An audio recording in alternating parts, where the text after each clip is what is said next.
kui inimene tuleb väsinud alles Euroopa meistrivõistlustel, tahaks kodus magada, siis Ruudi oskab meil bussist maha jääda, on nii? Ma täna jäin, sest kuna ei öeldud, mis kell ma välja pean minema. Ja nüüd siis tulingi ju kõigepealt Euroopa meistrivõistlustel pidi sõitma Rootsist rongiga Taani Kopenhaagenis, sealt endasime Kopenhaagenis siis Soome ja siis Soomest alles Eestisse.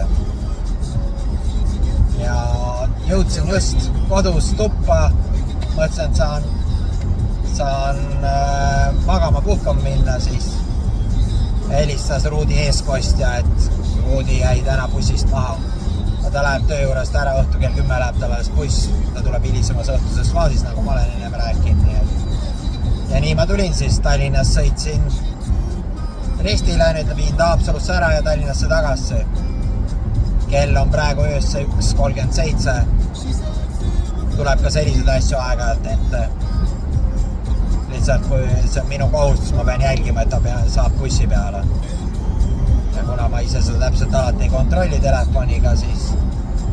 Ja nii täna juhtus see asi niimoodi. Ja siis ma pean tulemagi, pangi Tallinnast autoga välja ja viin Haapsalusse ära. Karm, kui niimoodi teha, ja 1:38 öösse ma jõuan Tallinnasse tagasi, ma arvan. Auto on vaja veel tankida igaks juhuks Tatolist väike kohvi ja eks ma öösse kell 3 jõuan koju. Aga selline on elu. Peaasi, et meel on rõõmus ja tuju hea ja... Ja, et me riiuks ei läheks. Ei läheks riiuks, jah? Ja, riiuks ei läheks. Homme ka tööle ikka lähed? No ikka lähen. Mis siis, et nii öösse magama saada? Ei oo, ma rabelen selle päeva ära kuidagi. Kuidagi rabelen ära selle päeva.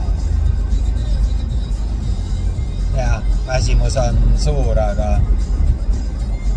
Eks meil majas on palju pahandus juhtes selle katsa suhtes, ma pean kallatama. Näed, Ruudi nüüd ajab siis oma rida natukene ja eks need Euroopa meistrivõistlused nahka läksid. Kogemus on see ja ikkagi närvid on nii krussis, et... Ei, sul on tööst on närvid krussis, ei tea midagi. Näed, Ruudil on ikka jälle oma versioon vahepeal kõrvalt. Aga... Sul on tööst ja rahaprobleem hakkab peale, kõik hakkab peale. Kus see rahaprobleem peale hakkab? Sul hakkab peale ju. Et ma räägin natuke veel. Et jah, Euroopa meistrivõistlused siuke keeruline. Esimesse mängu läksin, siis kujutate ette, et soojendusel ei saanud palli üle võrgu. Selline närvide ülesütlemine, et see on nagu minu jaoks oli nagu väga naljakas kogemus. Aga eks järgmised korrad teab, kuidas tuleb kokku võtta, mis tuleb teha. Kuigi praegu on nagu mängimisisu natukene nagu ära läinud, et panustasid nii palju ja siis närvid võistlusel vastu ei pea. Aga ei ole hullu. Elus jälle mingi kogemuse võrra rikkam. Eks näitab tulevik. Mis aeg näitab. Nüüd siis väike tankimine veel ja... Jaa, teeme selle. Aga olgu. Nii, Kristjan. Las see jutt jääb selliseks, nagu ta jäi ja oli need Euroopa meistrivõistlused sellised, nagu nad olid ja läheme elus edasi. Lähme tangime ära, Rüts või? Lähme tangime. Ja jõudsingi koju tagasi, aga kell ei ole käinud 3, vaid kell on 3:23. Paljud küsivad, et kuidas ma nagu jõuan hästi palju asju tehtud, siis tavaliselt kui on nagu suveaeg, praegu on nagu talveaeg, aga siis suvel ma teengi tavaliselt niimoodi tööd, et olen hommiku 5-6 minema ja tulen öösse kuskil 1-2 koju.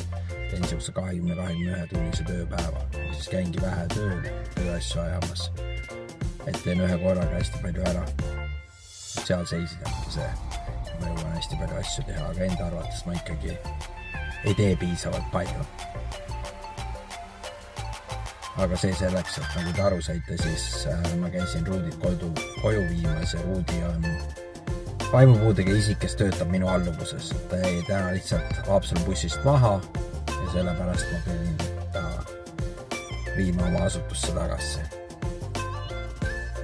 Ja miks nii hilja, siis sellepärast, et ta käib õhtutööl, ta läheb kell 10 bussiga alles oma peaaegu 10:30 läheb tal buss välja, et ta sõidab Haapsalu. Ja nüüd mina siis Tallinnast pidin ekstra sõitma hoopis Eestile ja sealt viimata siis ikkagi Haapsalusse. Aga mis siin ikka, aitab küll, ma lähen ka tuttu ära, kell on 3:30 ja mis siin ikka, päev oli pikk. Tšau!